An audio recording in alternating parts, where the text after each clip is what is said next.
She stood on my driveway like she owned the concrete, waving a bright orange violation notice with my name spelled Jonathan Hayes. 2 letters wrong, 1 ego bigger than the subdivision. "Arrest him," she shrieked at the flashing cruiser. "He's trying to escape the HOA without board approval." Behind her, her husband Derek crouched by my electrical panel, bolt cutters glinting in the morning sun, ready to make my power disappear, just like she'd threatened. What neither of them knew, because I'd learned the hard way that silence is the sharpest weapon, was that the wildlife camera I'd hidden 3 nights earlier had been rolling the whole time, and the cops were about to watch the real criminal show. I'm John Hayes, and I came home to the last 20 acres my granddad bought back in '78 because the city noise had finally chewed me up enough. 20 years in the Army taught me 2 things: how to keep my mouth shut and how to wait for the perfect moment to strike. This land wasn't just dirt. It was the only place the deed still said, "No Homeowners Association, ever." Granddad wrote that clause himself after watching developers carve up the county like cheap steak. I thought coming back here meant quiet mornings, barn repairs, and finally breathing without someone telling me the color of my shutters was non-compliant. I was wrong. Day 2, she appeared. Cynthia, call me Cindy Hargrove, HOA president for life, pastel pink power suit glowing like she'd just stepped off a Real Housewives set. Clipboard in one hand, fake smile stretched so tight I could see the Botox fighting for its life. "Welcome to Willow Creek Estates," she chirped, shoving a 3-inch binder at my chest. "We expect full compliance. No exceptions. We're all in this together." I flipped it open, scanned the first page. Approved grass height. Exactly 2.75 inches. No political flags larger than 3 by 5. Mailbox must be regulation beige. And handed it back. "Appreciate the thought, Cindy, but my parcel isn't part of the HOA. Deed predates the whole subdivision. Check with the county if you want." Her smile didn't break. It froze, cracked at the edges like cheap porcelain. "Oh, sweetie," she said, voice dripping honey laced with arsenic. "Everyone here follows the rules. Even special cases." She said special, like it was a disease. Then she turned on her kitten heel and click-clacked away, already whispering into her phone. I watched her go and felt the first chill. This wasn't a welcome wagon. This was reconnaissance. The first fake fine showed up 4 days later, $250 for unauthorized barn trim color. My barn had been forest green since 1979. My granddad chose it because it matched the cedars. The letter had my signature at the bottom. Except I never signed anything. The forgery was so sloppy the H in Hayes looked like a drunk spider. I laughed out loud in my kitchen, the sound echoing off empty walls. Then I filed it. Because I was already watching. Week 2, the whispers started. I'd catch neighbors at the mailboxes suddenly very interested in their shoes when I walked by. Russell from down the street finally pulled me aside one evening. "Look, man," he muttered. "Cindy's telling everyone you're unstable. Says you threatened her when she tried to help. We know it's crap, but she's got the fines, the board, the lawyers on speed dial." He shrugged like a man who'd already paid his own price. "Just paint the barn beige. It's easier." Easier. That word tasted like surrender. I smiled, clapped his shoulder, and went home to install the first camera facing the utility panel. Because easier wasn't the lesson my granddad taught me. The escalation was almost artistic. Fake fines multiplied like rabbits on Viagra. Unapproved fence height. Excessive American flag, apparently 6 feet, was intimidating. Even a $175 ticket for my 2 barn cats being unlicensed livestock. Each letter had my forged signature. Each one got added to the folder I kept in the gun safe. Meanwhile, strange cars started idling near my driveway at odd hours. Board members with phones pointed at my windows like paparazzi hunting scandal. Deliveries suddenly got lost. One afternoon I caught Derek, Cindy's husband and HOA treasurer, measuring my fence line with a laser, muttering into a recorder about setback violations. I didn't yell. I didn't call the sheriff. I just smiled at the camera I'd hidden in the cedar and whispered, "Keep going, buddy. You're building my case for me." Then came the threat that crossed every line. Cindy marched up my driveway in full pastel regalia, Derek trailing like a whipped dog.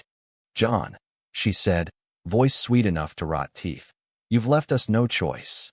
If you continue refusing compliance, We'll have to encourage the utility company to review your service. For safety reasons, of course. She actually air-quoted safety. Derek wouldn't meet my eyes. I tilted my head.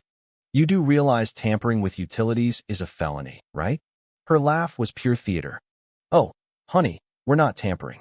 We're enforcing standards. Big difference. She patted my arm like I was slow. Sleep on it. We'd hate for your lights to go out. That night, I added 3 more cameras. One aimed straight at the meter box. Because when someone threatens to plunge you into darkness to prove they're in charge, you don't argue. You document. The surveillance turned creepy fast. Silver SUV cruising past at 2 a.m., slow enough for the passenger to film my porch. Board members accidentally dropping by with clipboards while I worked outside. I started waving at them every time I spotted a lens. Morning, Cindy. Nice weather for stalking, huh? Their faces were priceless. But the gossip mill was working overtime. Mrs. Alvarez across the street stopped waving. The teenager who used to cut my grass suddenly wasn't available. Russell told me later Cindy had started a group text. Unstable veteran. Possible danger to children. We need to protect the community. I sat on my porch that night with a beer and the folder thick as a phone book. Every lie, every forgery, every photo they'd taken of my truck. I could feel the pressure building like a storm over the hills, but I kept my voice calm. Because I knew the moment she called the cops, the trap I'd been setting would snap shut. The morning it all exploded started like any other. Birds chirping, coffee brewing, me planning to finally stain the new fence posts. Then the flashing lights painted my driveway red and blue. Cindy stood at the end of it like a general leading a parade, forged letter held high like the 10 Commandments. "Officer," she cried, voice trembling with practiced victimhood. "This man is refusing HOA oversight, forging his own compliance documents, and now he's trying to sever himself from the association entirely. He's a danger." Behind her, Derek was already creeping toward my electrical panel again, screwdriver in hand, thinking the chaos would cover him. I almost felt sorry for the guy. Almost. 2 deputies stepped out, Ramirez and a younger woman whose name tag read Torres. Cindy launched into her Oscar-worthy performance. "He's hostile, he's non-compliant, he's been harassing the board. We have reports." She shoved the orange letter at them. "See? Even signed it himself, trying to look innocent." I stayed exactly where I was, hands visible, voice level. "Officers, I'd be happy to explain. But first, maybe ask the gentleman behind me why he's holding bolt cutters on my property." Both cops turned. Derek froze mid-crouch, tools clattering.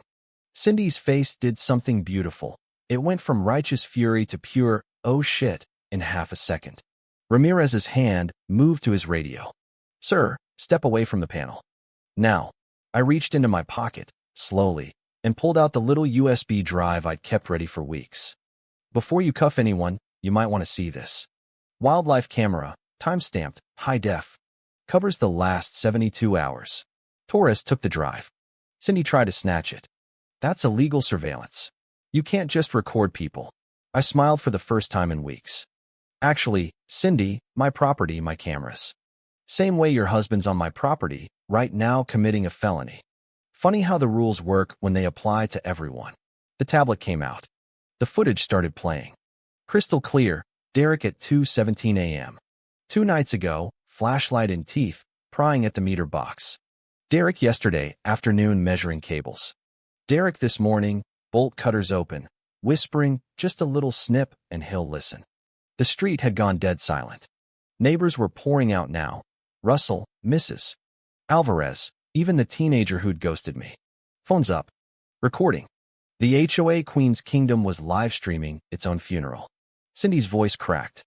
"This is taken out of context. We were just checking for compliance." Ramirez didn't even look up from the tablet. "Ma'am, tampering with electrical infrastructure is a third-degree felony in Texas. Doesn't matter if you're HOA president or the Pope." He turned to Derek. "Hands behind your back." Derek started crying. Actual ugly tears. "She told me to. Cindy said if we cut the power, he'd finally sign the papers." Cindy's head whipped around like she'd been slapped. "You spineless little." "Enough," Torres cut in. "Both of you. County code enforcement is already en route. Utility company too. And ma'am, We're adding misuse of 911 and filing false reports to the list. I handed over the thick folder next. Every forged letter, every fake fine, every screenshot of the group text calling me dangerous. The deputies flipped through it, and their faces went from professional to genuinely stunned. Ramirez whistled low. You documented everything? Old habit, I said. When someone declares war on your peace, you don't bring a knife. You bring receipts. The next 40 minutes were pure poetry. County auditors showed up in 2 SUVs. Utility techs confirmed the meter had fresh tool marks. Neighbors who'd spent years terrified of Cindy's clipboard started talking, out loud, on camera, naming every ridiculous fine, every threat, every time she'd suggested they vote her way in board elections. Cindy tried one last stand. She spun toward the growing crowd, pastel suit now wrinkled and pathetic. I built this community. I kept order. You people begged me to run things. Russell stepped forward, voice steady for the first time I'd ever heard. We were scared of you, Cindy. There's a difference. The vote to remove her as president happened right there on the sidewalk, informal, chaotic, and 100% unanimous. Derek was already in the back of the cruiser. Cindy got her own citation packet, hands shaking so badly she dropped the papers twice. By sunset, the news had spread beyond Willow Creek. Local TV even showed up. The HOA board called an emergency meeting that night. Cindy wasn't invited. By morning, the county had frozen their accounts pending audit. Turns out, encouraging compliance had included some creative bookkeeping that paid for Cindy's second home in the Hamptons. I spent the next week watching the neighborhood wake up. People started painting their barns whatever damn color they wanted. Flags flew at whatever size felt right. Russell brought over a 6-pack and actually sat on my porch like a normal neighbor. Mrs. Alvarez baked me cookies and apologized for believing the lies. The teenager asked if he could still cut my grass. No HOA approval needed, right? And the barn? I painted it the exact same forest green my granddad loved. Stood back when the last brushstroke dried and felt something settle in my chest that had been missing since the day I came home. Peace. Real peace. The land was mine again. The neighborhood was finally theirs too. But here's the part that still keeps me up at night, staring at the ceiling with a half smile. Was I the problem for refusing to bow to rules that never applied to me? Or was the real crime letting one entitled woman with a clipboard and a god complex rewrite the law of the land until everyone forgot they had rights at all? Drop your answer in the comments. Because the next HOA Karen might be coming for your driveway tomorrow, and the only thing standing between her and total control is whether you decide to stay silent or start filming.